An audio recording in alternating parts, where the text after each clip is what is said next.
Isang nakakadiring Denise Cornejo ang ating matutuklasan ngayong gabi. Lalo-lalo na ngayon na mukhang pinabayaan pala ang kanyang pagmumuka. At tila parang hindi na masagip ng kanyang pamilya itong si Denise Cornejo. Dahil nag-iba na talaga ang anyo niya, pati na rin ang pag-uugali niya. Siguro ay naiinip ng mga taong umintindi sa kalagayan o sa ugali na meron siya. Meron na mga NBI head na nagsabing meron na talagang record itong si Denise Cornejo. Ngunit hindi lamang nailabas, pero gayon pa man ang kanyang record noon at ngayon ay konektado na may problema talaga ang pag-uugali niya.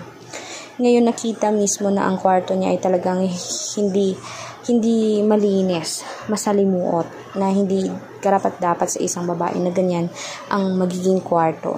Kaya ngayon, ipinagyayabang niya na siya mismo ay malinis, pero kabaliktaran din ang nangyari sa kanya. Maraming ngayon ang nanunuksong mga imprisonmate niya na siya ay madumi, nakakadiri, nakakasakal, nakakasuka, amoy bulok. Kaya ngayon, nagigil din si Denise sa mga nangungutya sa kanya, pero deserve iyon dahil karma iyon sa kanya. Yun ang ginawa nila kay Vong, magbabayad sila. Kaya guys, i-komento nyo sa baba ang inyong mga suggestion, opinion patungkol sa kanila para maiabot din natin sa kanila ang inyong mga hinaing o sa mga autoridad.